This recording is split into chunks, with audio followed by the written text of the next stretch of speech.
your thing. All right, so this is supposed to be an ADR panel, which technically it stands for Automatic Dialogue Replacement. It's not going to be that droll, I promise. It's in no way automated. No. ADR, of course, pertains to the art of picking up stuff that you didn't get while you were filming, or maybe new lines, stuff. So it does apply in the way that anime, namely what Josh and I do, being English, working off of previously animated stuff. In that way it is ADR, but we do it totally different. Like, we don't just like punch in and do something really quick. We start from the beginning and all that. So it is ADR, but it isn't. I like to say like that I voice directed, not ADR directed, because ADR makes it sound so simple. You know, what do you think? No, I think that's criticism. And like the engineers, the ADR engineers, they're referred to as re-recording engineers. And like, those guys do a lot more than just re-record stuff. Yeah. So the process, the ADR You Kidding Me, which I'm glad that they Ushicon got right. There have been a couple of cons where they're like, ADV, are you kidding me? I'm like, wait, that makes it sound like a whole other panel. Please, please fix that. But so we can talk about pre-production, production, post-production, although technically, standard-wise, everything we do is post-production, because we're not working with the animation as it's getting drawn, which I love when you do. Like, they're going to animate to me? Sweet. Yeah, that's really cool. I was like, I think I recognize that too. I know, I'm like, wait, so, yeah, Greeley has been writing for, you wrote for ADV too, didn't you? Yeah. Yeah, so about 4 or 5 years writing. Yeah. Nice 2 years where I wasn't writing at all. Because ADV happened to close. So. Another back. Sentai. Let me see. I've written for a couple of shows for Funny. Most of what I do writing-wise is not anime related now, but I've written for Corpse Princess and Initial D. I directed 2 live-action dubs, Sword with No Name, which is a Korean film, which is beautiful. And then a very ridiculous live action called Higanjima Escape from Vampire Island, which Greeley's in. Like, he's got like the Vulcan haircut and everything. And J. Michael Tatum plays an albino vampire, typecasting. And animes, Big Wind Up, Rin Daughters of Namasane, Ride Back, Baka and Test, and Shikabane Hime. I've directed all those lovely bits of things. And subbed for people. I subbed in for Mike McFarland on Shiki, and recorded some of Jerry Jewell, El Cazador, De La Bruja. So I've done things here and there, but most of my work now, anime related, is either consulting. I was the consultant on Baka and Test Season 2, and I was the zombie expert on Sankareya Undying Love. Because Monica's like, I need help. I don't watch these shows. So, yeah, ADR, let's do this. Seriously, what does that sound? So what do you guys want to talk about? Is there anything short? I mean, we can go on forever and just kind of talk about the process, but I mean, I like to kind of be geared by questions. Sure. How is directing or writing for a live action dub different than an anime? They give you less time, whereas like you don't do casting, or you don't do auditions. You're just like, well, this needs to be done. Typically, you get about 2 weeks to do a live action dub, and for a contract of like anime episodes, let's say 6 episodes, or if it was written like 3 episodes because they're like an hour long each, you typically get about 6 weeks. And it's really kind of based on who's immediately available and how quick they can record. There was a film that Funimation didn't technically do, but they used our studios, Samurai Princess, and Zach Bolton directed that, and it was in such a rush that it actually got to the point where Brina actually dubbed the main character, Brina Palencia. She didn't even get to preview her lines. She just read them all and they just kind of hope they fit. And they did for the most part. But also, the beauty of live action is nobody cares if it fits because it's still going to look weird. Yeah, there was a character in Sword with No Name who was an English-speaking man. He was American. And he... I was in that too. It looked like... Oh my God, you were, yes. It looked... Honestly, it looked like somebody went... We need an American-looking guy. And the one American guy on set, they went, you, because he is horrible. Yeah. It's like, Your Majesty, how did you ever come up with such an amazing diplomatic agreement? I'm like, and I actually went to my producer, I'm like, do I have to dub that? And he's like, well, yeah, you have to dub even if it's in English. And it still didn't look right, even though he just did a repeat, did it word for word, same inflection and everything, it still didn't match. So that was beautiful because you care less and you just kind of focus on the performance, which in that show, or in that movie, it was Rob McCullum and Colleen Clinkenbeard, so that was a good show.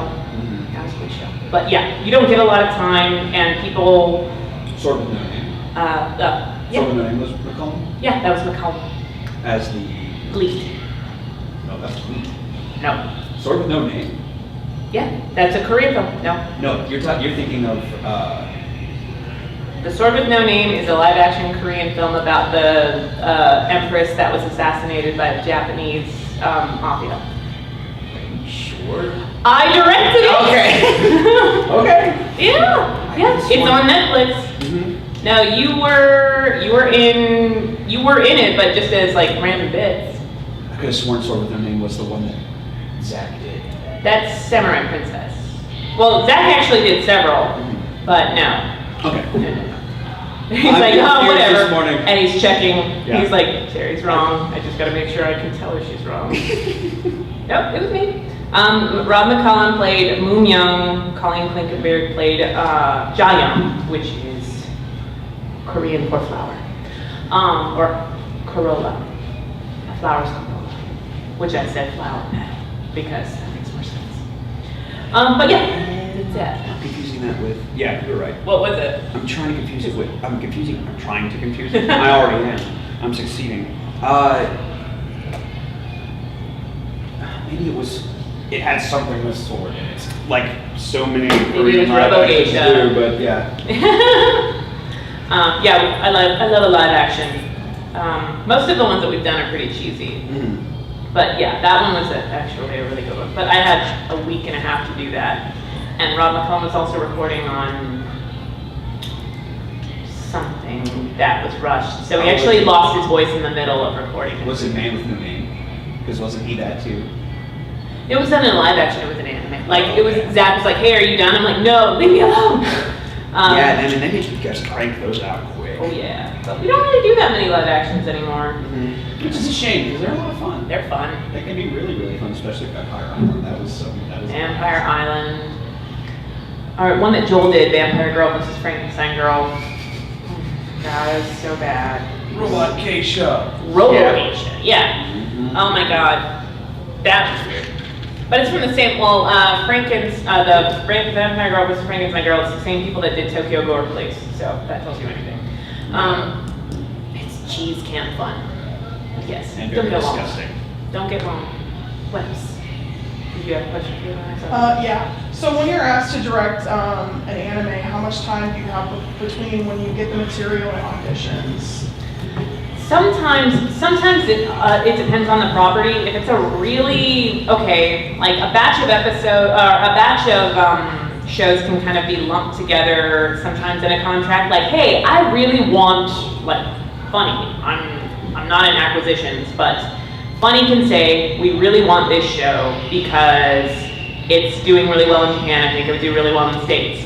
And the company that they work with can go, you can have that show for this amount of money, but you also have to take these D, E list properties. Yeah. And I'm like, well, I don't want those shows. Yeah. Gotta take them. Yeah, it's generally called a with friends. Yeah. and friends contract. So, you get this show and friends. So, and friends might not get the love that, Black Butler gets.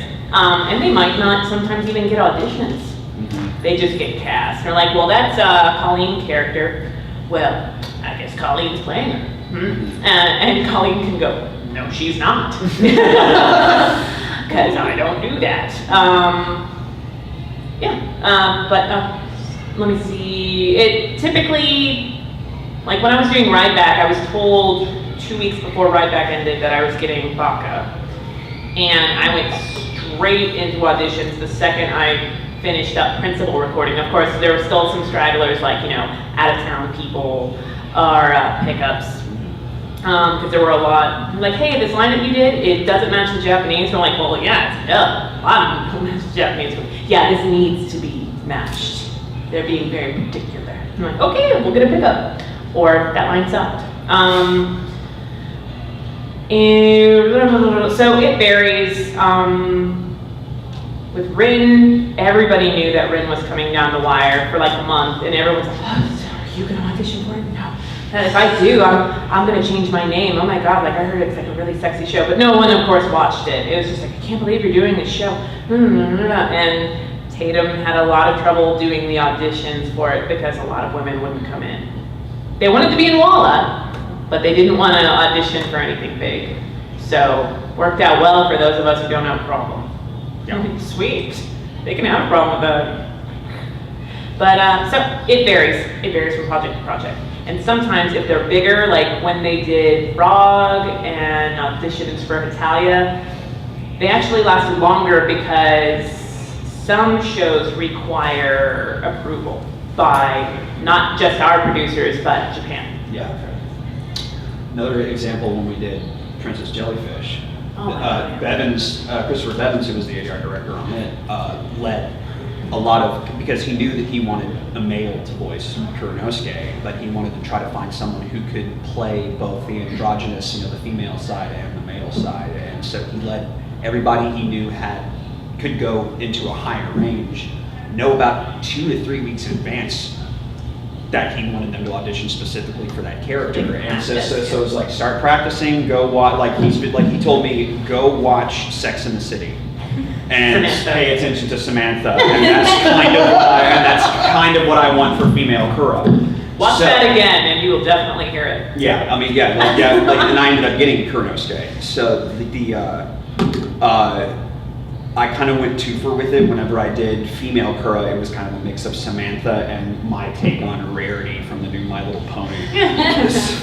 Because Tabitha St. Germain she plays, that is Samantha basically. Her performance as Rarity, it sounds exactly like Samantha. So, and Can you imagine if they'd actually gone with a girl? I would have been so pissed.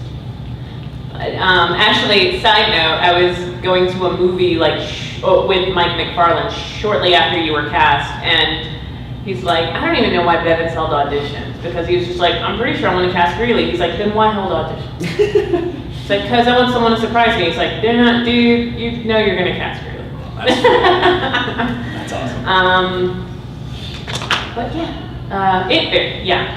Or for Rin, it was, I wasn't asked to assistant direct on it, which Tatum ended up making me a director on it because he was recording Spice and Wolf at the same time that was recording, and actors should never direct themselves unless they're also actually directing the show. Otherwise, they don't have the commitment to the show that the director would. So Bevins, our producer at the time, was like, you have to find a sub, and I'm like, I've already seen it. And they're like, why? I don't know. Got into it. But he wanted, Tatum really wanted Colleen, but Bevins had his reservations because it wasn't something new for her. And then he saw it, he's like, I changed my mind. No, that's amazing. Because we still made her, Colleen's very comfortable in her voice set, but we still made her get out of the Colleen Klinkenbeard voice. She's like, okay. So it worked out, but yeah. It varies. Frog took forever to cast. Italia did too. Yeah. From what I remember. But yeah. Questions? Yes. What more, you said that generally you'll buy one anime, but then they'll get a bunch of other ones that they don't want. They're kind of not necessarily that they don't want, but they've never heard of perhaps, or something like that. Why don't they give more of those animes a ghost story treatment? That's completely at the discretion of the Japanese licensors, of the creators of the show. And actually, when ADV got the rights to Ghost Stories, they were told specifically by the people who had created it and owned the rights to it from Japan. They said, okay, look, this show bombed over here. It's not doing well at all. Whatever you have to do to make it sell in the States, do it. And so they just kind of said, all right, do whatever. And then they handed it over to Stephen Foster, who is probably the best choice for just giving. He made the Ghost Story treatment. He pretty much is the creator behind the Ghost Story treatment, that whole term. So Okay. yeah, he did a great job. Yeah. They all, the entire cast was pretty much involved in writing all the jokes, because they all just kind of threw stuff out there as they were recording, and it came out great. It's one of the funniest things I've ever heard. Yeah, no, I don't think they typically, when someone's like, how come you strayed so far away from something? I'm like, you have to understand, Japanese, that perhaps some people hold a lot more dear than the companies that distribute it here in the States, which I understand because they make some great stuff. They approve everything that we do. Yeah, so, they have to. I mean, the 4Kids One Piece stuff that everybody just got all about. They were told to make those changes. Yeah. They were told to make those changes by the Japanese licensors, because they know certain aspects of the show that they like, certain things in the show, like Sanji smoking. Sanji doesn't. Yeah, like if you're gonna get a show like that on primetime American television, the Japanese licensors know a character smoking in a cartoon, especially, is not going to meet the American broadcast standards. So they told them specifically, change that, do whatever you have to change that, so that the broadcast companies will let you put that on the How air. does that kind of like, I mean, because then you have something like Family Guy, which is like another animated show, but this one's specifically American. Yeah. They go like just. Oh yeah, and they go Well, to they're crazy. made like they're like, no, keep going the limit, because controversy actually brings them more viewers. Whereas, I mean, they still do it. You know, Dragon Ball showing on Nickelodeon, Y7. They're like, those people aren't dead anymore in this dub. Apparently, they're asleep. Yeah. Another dimension. In most of Dragon Ball anyway, it's like they almost always bring people back. So. Yeah, exactly. Or like a sea full of people just laying clearly dead. And what happened? They're all asleep. They're all asleep. Well, I mean, yeah, like, she's I drooling think- blood. So My answer to you for the Family Guy question, which is a fantastic comparison, would be the fact that it's being controlled by one of the major networks. And they can decide to put it, and like notice, they put it on later in the evening. When it was originally airing, they would put it on later in the evening, like 9, 10 o'clock, like especially like on the East Coast, it was like 10 or 11, which is where they were. So like to them, like that was an hour that they're allowed to put stuff like that on. It was more of like Saturday morning cartoon. and now it's on Plus, Konami. and like she said, the controversy brought it more views. American broadcast companies aren't willing to take a risk or a controversy over a cartoon, especially if it's something that's important. So and they have to have their say and all that stuff. So I mean, a lot of it is just red tape and the Japanese wanting their product to sell, which is what everybody wants, because if it doesn't sell, then they can't make more. And they can't make new shows. Another example, Dead Man Wonderland, which was part of the broadcasting when Toonami was brought back. Freaking amazing! I love that anime. And when we recorded it, Joel McDonald, who is the director and just all-around amazing man, he was not told that it was going to be on television, and J. Michael Tatum wrote the scripts for it and made it pretty raunchy, because that show is pretty raunchy. I mean, people cut themselves to form blood weapons, and it's a pretty grotesque show, and I love it. And so there's a lot of there's a lot of F-bombs, there's a lot of, it's not even an F-bomb, but Jesus, Leah, like, and like That whole character. yeah, is just like, no, she enjoyed it, but she's like, dude, ew, like even Steven, my husband's like, Jesus Christ. Yeah. But it got on Toonami, and the first couple of episodes are like, yeah, every other sentence is beep, beep, beep, beep. So they actually had emergency pickups where if the actor, even if the actor wasn't in town, they're like, get them here now. And if you can find a voice match, do that instead. That this has got to get fixed. Cartoon Network is complaining. And Joel was like, you didn't tell me it was going to be on broadcast. Do you think I would let half the crap that we put in there slide if I knew it was going to be on network television? Yeah, Or cable? It was on adult. Cable. So, Yeah, but it's a bit of a different treatment. So Yeah, it's really weird how like they'll let Aqua Teen get away with pretty much anything, but then the anime kind of gets toned down. we're the redheaded stepchild. Yeah. Anime, that's cute. Screw you. Let's say mentality with video games. Yeah, I mean, especially considering it's like they treat us like a redhead stepchild. But I was watching Adult Swim last night, and every show was an anime. It's like every single Yeah, Danny, on Saturday night One they have Piece. this huge anime block that they just do. It's nice. Mm-hmm. So yeah, what else? Was there ever an anime you said you guys kind of have to deal with some of the E-list titles because you have to get these good stuff? Was there ever an E-list title you're like, yeah, what? Well, we'll sell like 5 copies of this. That'll be nice. Master of martial arts. God, yeah. But was That's there- immediately what came to mind. Yeah. But it's like we just sold 500,000 copies of this. We did what? Yeah. It's some of that's surprising to people, and then stuff they're like, oh my god, this is gonna sell so well. Nope. Yeah. And they've actually straight up said, like, Alexis and I were talking, like, I'm not knocking the work, I'm not. But I would love a character who, whenever she just does this, her boobs don't like move for like 30 seconds. And she's like, yeah, me too. But, I mean, I don't mind them. I don't mind them either. They have a better shelf life than Black Butler even, which is not one of my favorite anime. But yeah, that compared to Sekirei, which if you love, I totally get. Not the anime for me. Sekirei's probably done a hell of a lot better than that. Just because of the babies. Just got the boobs. Boobs. So the E-titles, I mean, and it's not, those titles aren't necessarily always booby shows or panty shows, whatever we call them. Or we're supposed to call them. But sometimes those titles surprise you. Like, oh my god. Well, we're working on it. Baka was kind of a surprise, and it's Baka was a surprise. It's technically, it's full of fan service. I mean, It all is, but sorts of it's stuff. not like, it's more than that. Yeah, but it's Yeah. it's fan service, but the fan service is also used as a gag. Yeah. And it's used almost specifically as a gag more often than it is used as just fan Kind of like service. in Go Danner. Yeah, Go Danner, dude, that's a great call too. Yeah, Go Danner's fan service. Like, Go Danner was one of my favorite shows when it first came out. It was just like, this is a kick-ass robot show. The animation was great. They did all the traditional robot tropes that old school robot show fans are just like, yeah, I know exactly what you're doing.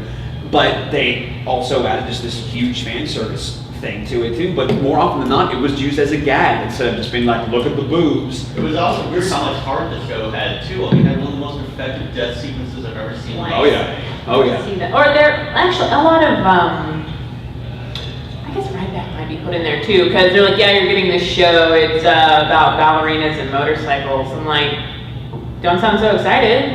Can I watch it? Like, yeah, we'll give you the discs. I'm like, this is a fantastic show. And like, yeah, but like, how do you market ballerina motorcycles? I'm like, I don't know, but if you have to ask me that as a marketing guy, maybe you should quit. What show is this? Ryback. It's Right. awesome. Yes. And it's on Beautiful. Netflix, isn't it? Beautiful. It no, it's not on Netflix. It was. I almost brought a disc just to be like, oh man, if you guys are bored, we should watch this. Because I did a live commentary for it in Vermont, and a couple people were like, yeah, sure, no, yeah, hey Terry, and then it was just like, can we watch one more? And like, there's another panel coming in. They're like, damn it, I love that. So that means you're gonna go buy it. Yes. Like you're like, okay, blah blah blah, and then it did this giant thing in 10 where you're like, wait, what? What is happening? And everyone's kind of, this is a totally different show now. I'm like, yeah, it is. Love it. Same, yeah. It but surprises love you. shows like that. What else, guys? So you mentioned the control of the Japanese companies. Is there any, or the Google stuff, is there anything weird or irrational you've ever seen them ask for or demand? Not in my experience. I've ever heard. I've heard horror stories, like, or not horror stories, or it's just like, hey, they need to change this. And it's like the most like mundane line, and it's only said by like Soldier F2, that of course never shows up again. And they're like, yeah, but we need to change it. Why? They just had a problem with it. Did they say why? No. Okay. Or Did they tell sometimes, you what they wanted to be changed about it?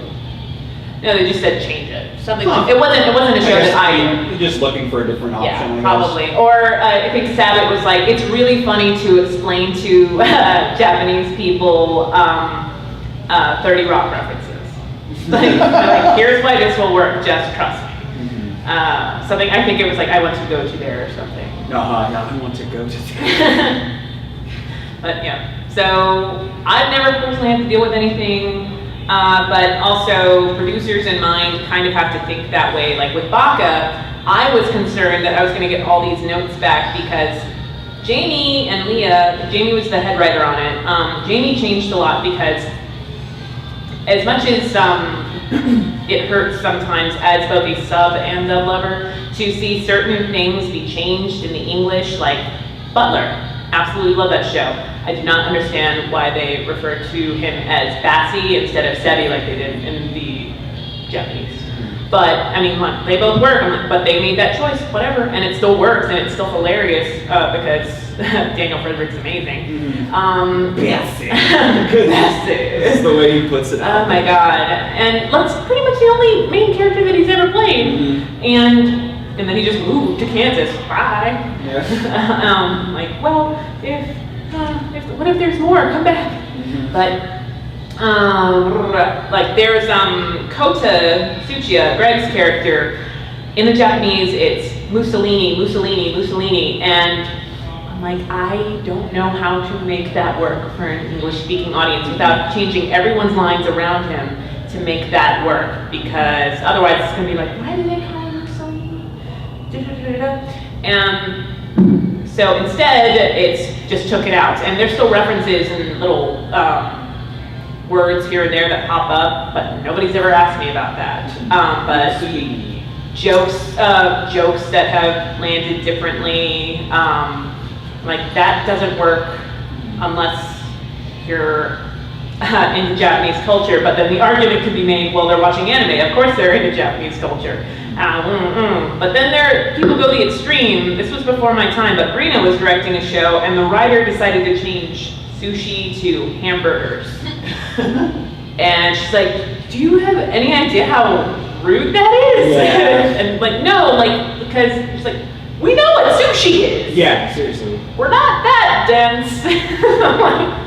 And she did end up keeping sushi, and like, yes, and then you have to make a note anytime you change anything in a script on why you changed something in a script. And like, I didn't change this because blah, blah, blah. Yeah. And then we noticed, we used to make really offensive notes because we knew the writer would see them and like make jokes or sometimes be offensive without it being joking.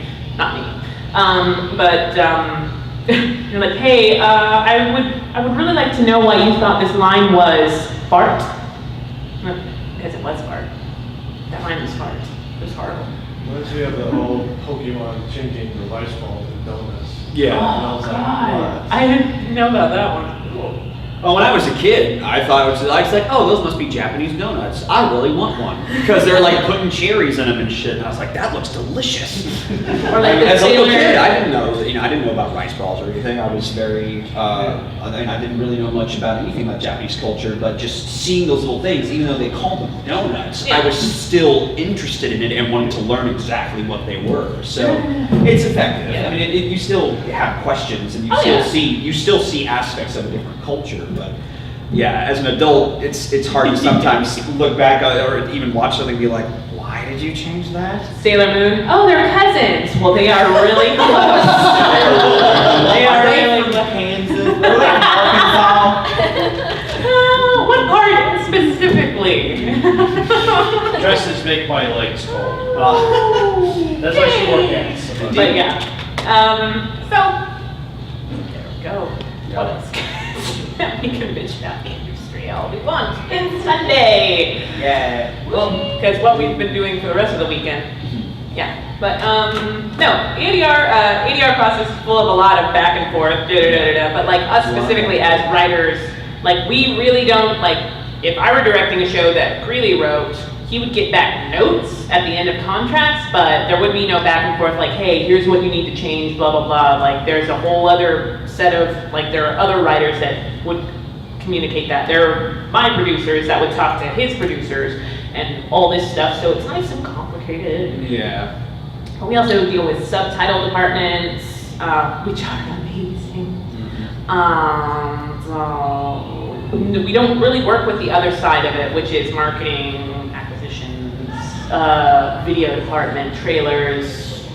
They'll call us in, they're like, hey, you need to do this trailer, but other than that, we don't know real, like, unless it's production, we don't really get to bug the others. Until it's like, hey, I had a problem with this. I don't care. Okay.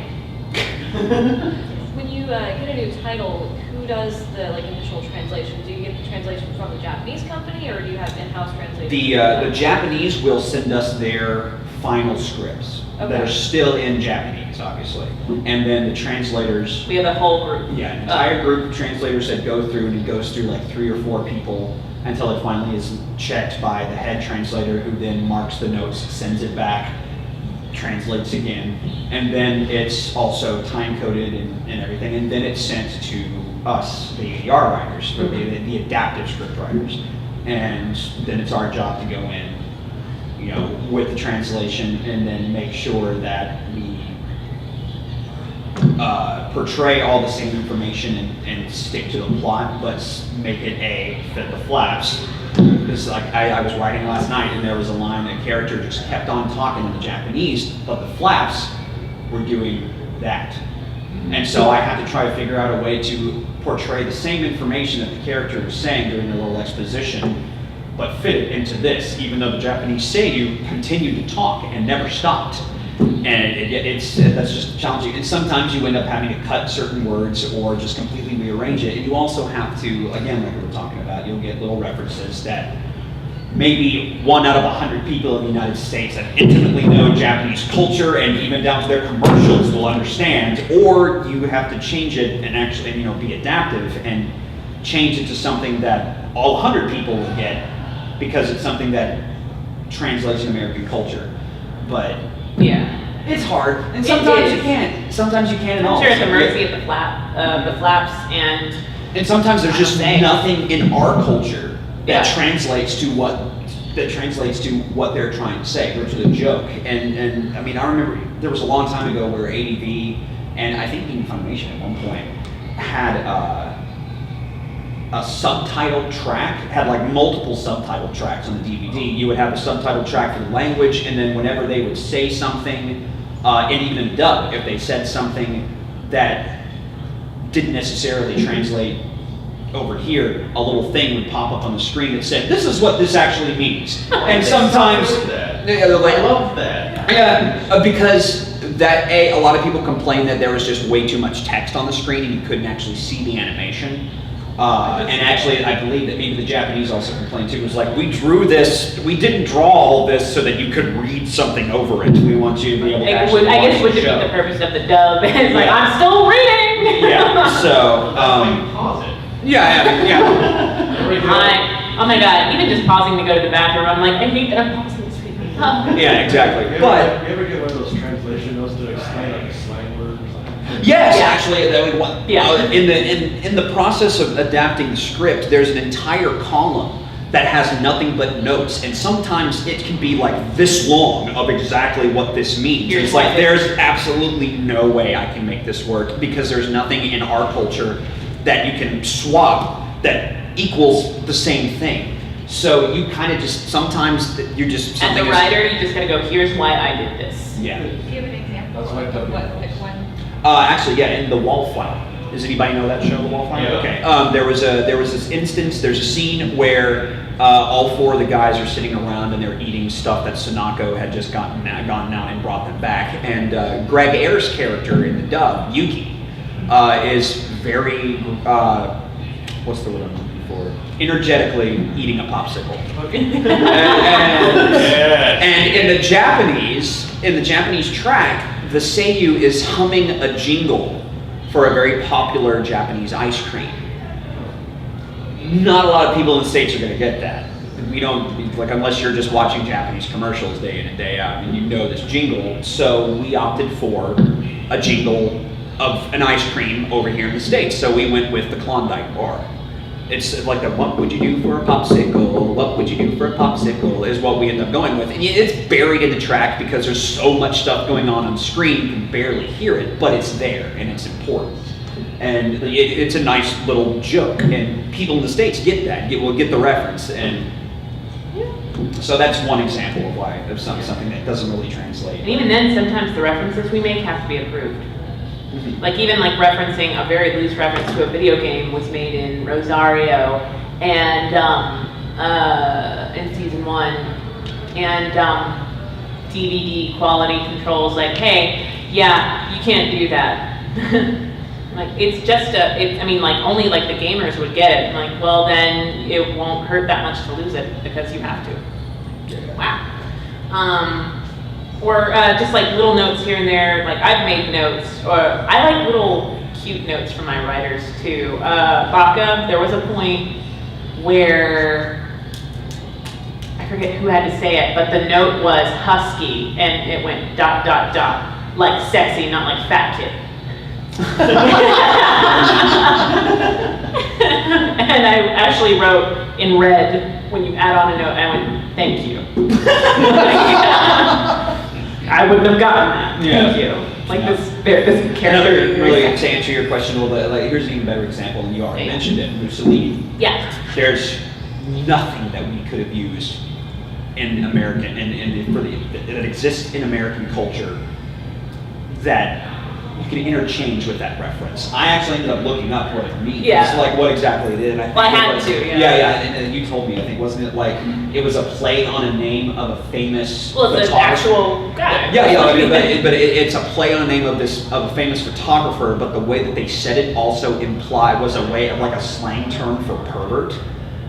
And so I mean, it was a twofer joke, but neither one of those worked over. Stuff actually, there were a lot of notes in Baka that had to be approved. I actually sent back scripts a couple of times, which they hate, but this needs to be fixed. Because I also tend to fall in love with shows, even if it's like an E-list title. Thank you.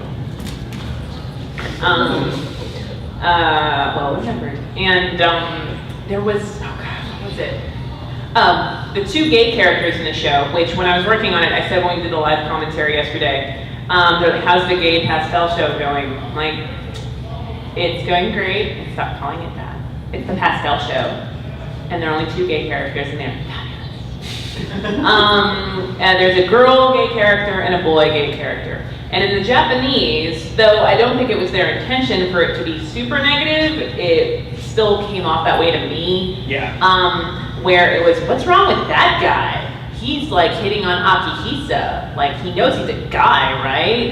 What's wrong with that chick? She's like does she think that Minami's a guy? Blah, blah, she's crazy, blah, blah, blah. And actually texting, the writer as I'm researching the show, I'm like, you're not gonna make it like weird that they're gay. She's like, no, because that's stupid. Mm-hmm. Good, okay, good. And those are probably two of my favorite characters in the dub, especially because Christy and Joel. Joel's essentially doing a J. Michael Tatum impression, and Christy's just Christy being adorable. But yeah, you have to change some stuff. Baby. My honey biscuit. She calls me honey biscuit now. Mm-hmm. But yeah, we have to change a lot sometimes, and most of the time I don't get any pushback. Like I know. Like me as a fan watching Butler, there are certain things I'm like, I guess I get it. Okay. But yeah, you just deal with it. Yeah. Very much. Good questions. I like this. So when you're adapting script writing, how long do you get for a batch of episodes, or do you get a couple at a time? Actually, usually for a show, we'll be doing 6 at a time, and that's spread out between several different writers. We usually do a script per week per writer. So on Fairy Tale, for example, the writers are myself, Monica Rial, who's the lead writer on the show, and Tyler Walker, who's the director of the show. And we each tend to do about a script per week. And so 2 weeks we have an entire batch done, and then Tyler goes in and starts directing those episodes. And while he's directing those episodes, we also start writing the next batch. And it's usually done in batches of 6 per contract. Sometimes it's, for freely to be like, hey, I wrote this funny scene. I'm like, I've already done it. Damn, you guys are working fast. But then they're all, like I did Corpse Princess, and I was writing once an episode once a week, although the week of my wedding I wrote 2 because I wasn't stressed enough. And like my head writer actually paid me more. He's like, I'm sorry, please do not cut me. I love you. Mazel tov. But I actually got writing perk because no one was really schooled on the horror genre at that point that was available to do Corpse Princess. Even though I don't consider that super hoary. I'll let hoary. Horrific. I meant horrific. It's early. It's please not. I just like saying hoary. And so it helped that I was already going to direct the show, and they hired another director of the show, Bruce Elliott, who is a fantastic voice actor. And it was his first batch of scripts too, so we actually had to work off of each other. And it was just me and him, and then they hired 2 other writers that only wrote those 2 scripts, and then they stopped, and I know why. But I'm kidding now. They're just like, oh, this is way overcomplicated. I'm like, yeah, take the show. Cool, gotcha. And we get back notes, like we as just the script writers get those scripts, but then your head writer comes in and goes, okay, this needs to change, this needs to change. And then also sometimes if it's a show like Fairy Tale, Tyler can go, hey, here's what's working, here's what's not working, but he wouldn't say that to you, or he shouldn't. So it varies from show to show. There are shows where I've written and not heard anything back, for months. I'm like, are we still doing this show? There are shows that people have written that will never see the light of day because licenses fell through, all that, happens. But yeah, typically a week. Sometimes less if there's a rush. Or, yeah. But if it's like we were talking about live actions, live action scripts get less love. And it shows sometimes. Yeah. And just like we get like, hey, you got a week to write this. I'm like, hey, this stuff. And they're like, yeah, he had 2 days to write that. I'm like, oh, poor guy. Still. Still stuck. There you go. So we've talked about that, talked about directing, I'd say pre-production and post. Pre-production is mostly researching the show. I tend to overdo it. But like on a show like Right Back Bevins, Christopher Bevins was the lead writer, so it was just, have you read this part? Yes. Have you read, like, holy crap, you're doing as much research as me, and it's great. But then other shows, I'm like, well, this is a very loose interpretation, but I want to read this in addition to that, and blah, blah, blah. Or like Ian for Butler. He's like, yeah, well, this is the Sherlock Holmes reference episode, so I'm going to go reread all of Sherlock Holmes. Jesus, man. For one episode, he's like, I think it's worth it. That kind of thing. Like, you make me seem tame. So, pre-production is fun. Post-production is great. You really have to rely on a fantastic engineer in pretty much every process except pre. And even then, they're going to get very tired of hearing the same jokes, the same references, and the same files over and over. And you just got to make sure they don't explode. Yes. So, engineers. We've done the ADR. There was an ADR panel that me, my husband, who's ADR engineer for Funimation, and Chris Ayers, and it really is amazing to hear the engineering aspect of it. Yes, absolutely. But I can only be like, yeah, no, totally, spacebar 3. Spacebar 3. Like effects that I can't do. Yeah, engineers are responsible at the end of the day for making us all sound good. Sounded. Don't eat the microphone. Mhm. You need some water. Yeah. Stop touching the microphone again. Mhm. Please, for the love of God. How did we go? 10 minutes. Yes. Clearly, in comedy things and dramas and whatnot, there are a lot of references that, as you said, make it over to Yeah. American culture so easily. With your interest in horror, have you run across any sort of Japanese horror scenes or references or things like that that just don't translate well to America? And what sort of things have you had to do to get the same sort of reaction from American audience? It's funny. I didn't write it, but like I've done consultation work for Funny, and occasionally, let me see. Monica is an amazing writer. She's been the head writer on a lot of shows like Level E, Fairy Tale. But she told me about a show coming down the wire called Sankareya, which I think is out now, and it revolves around a guy, a 15, 16-year-old kid that's voiced by Aaron Dismuke in the English, who is basically a young male me when it comes to zombie films. Although I still yell at him, I'm like, whatever, 28 days later, it's not a zombie film. You don't know what you're talking about. You don't know what you're talking about. Like, screaming sessions. And, but I win because I'm the director. Or something like that. I'm older, shut up. But Monica was at a loss because she's not really into horror, and neither is Jamie. Really? It's awesome.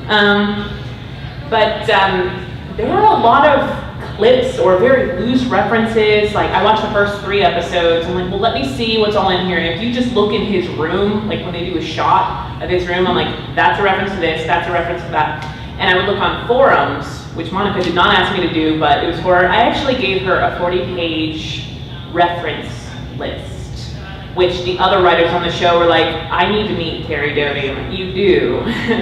I gave her a brief synopsis of each reference that was made throughout the show, lines that could be worth referencing if they fit into flaps. And also, she got to the point, she's like, what would you call like yourself if you were like a fan of zombies, but you wanted to say it in like a pompous way? And I went, devotee of the undead, and that was in the trailer. Actually, I gave her like 4 options. She's like, stop giving me options. I've got it, Terry, for the love of God. But there was one, I was looking at the forums, and I can't believe no one has gotten that Lucio Fulci reference. Are you freaking kidding me? Like, Steven, I'm like, Steven, come here. What is that? And he's like, that's the Beyond. I'm like, no one on here seems to know that. Yeah, it's pretty bad. So I actually told her to make notes. I'm like, if it doesn't work, it is worth noting in the little section that the redhead right there is a reference to this. And that the toy and the top shelf, it's obscure, but that is this, and and okay, cool. And then she actually gave me passes. She's like, is there anything I'm missing? No, you got it, cool. And there, of course, are things that you have to let go, or things that I think would be worth mentioning. But as outside of that, like there was a zombie scene in Rin in the first episode, which I actually had to like, okay, make sure the zombies sound right, not this, like that's fine, but if I hear brains, I'm gonna lose my damn mind. That kind of stuff. I can get pretty anal about it, but it's fine, because I'm right. And yeah, Quartz Princess, there weren't really a lot of horror references. I mean, it was a horror type show, but it was still very much Japanese culture awesomeness. The 108 obsession continues. Yeah. But no, nothing so obscure that it's like,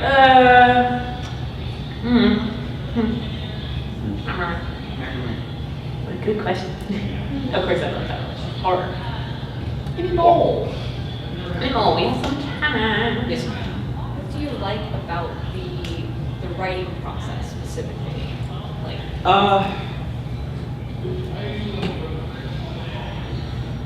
one of my favorite aspects has always been just that I love doing anything creative, and one of my favorite things is to especially in adaptive script writing, is sometimes in translation, especially if you just stick with translation, which sometimes some studios will do, is stick as close as they can. Yeah. Which works. But you sometimes tend to lose, because of how fast the translation people are having to go, they don't have time to take character into account sometimes. So for me, it's a lot of fun to figure out how a particular character will talk. Like this character would use these words, this character would not. One of my favorite things to write actually with Fairy Tale is the characters Panther Lily and Gajiel.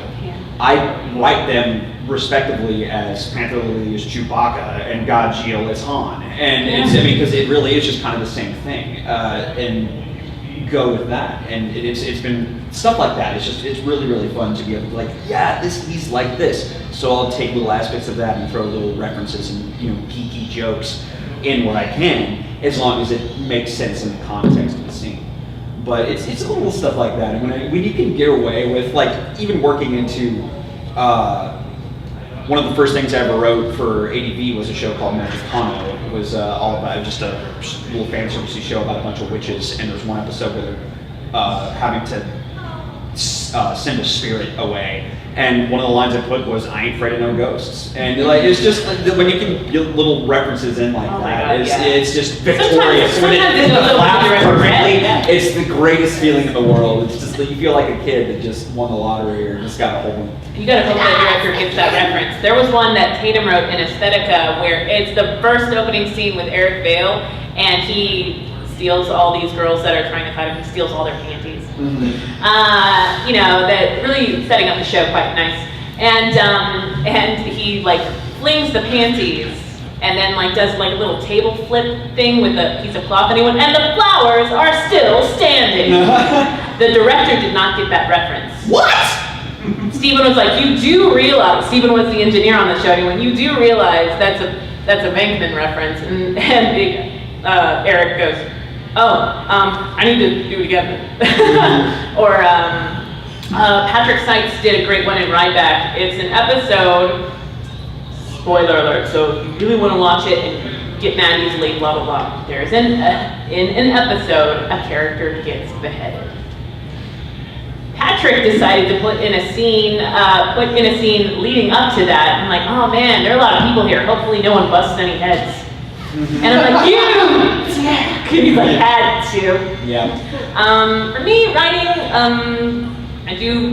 I wanted to do screenwriting, so I went and got all lovely trained and everything, and I love the notes that I got back. It's like, hey, you clearly like to be funny, but all of your characters sound the same. So I started treating the dialogue very lovingly, like, okay, in this pass, I'm going to only focus on her lines. And then you go back and you're like, okay, he would never say this back in response, or he wouldn't use a conjunction here. Mm-hmm. I don't know, it's puzzle pieces. It's really cool. I love it. So that's a great part, but also just at the end of the day, when someone reads it and goes, dude! I'm like, yeah. Dude. Yeah, it's always fun. It's always fun as a writer to like receive messages from friends, and so especially, and that's also another really fun thing is knowing who's playing what character that you can specifically write to their particular style of speaking and acting, and also can make little jokes to them as well that they would get that make a scene work even better. It's always fun to get little texts from them like, I got yours episode today, saw what you did there. Or I'm like, hey, I just recorded this. You're like, I wrote that. Did you catch this? I'm like, I did. and also like one of the greatest at the end, once you get the DVD and get to hear everything put together and see if what you had in your head when you wrote it is what came out, is also just it's one of the coolest feelings ever. Yeah.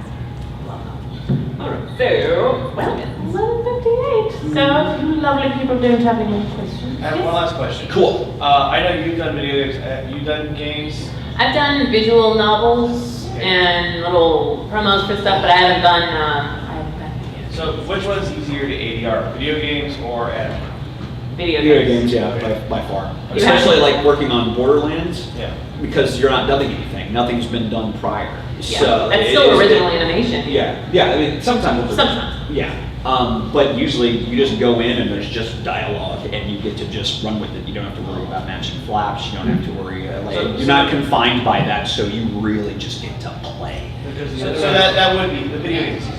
Yo, video games is Okay. far She easier. said anime was easier. I was like, Oh, I said video games, sorry. I meant video games. Yeah, the video games, definitely.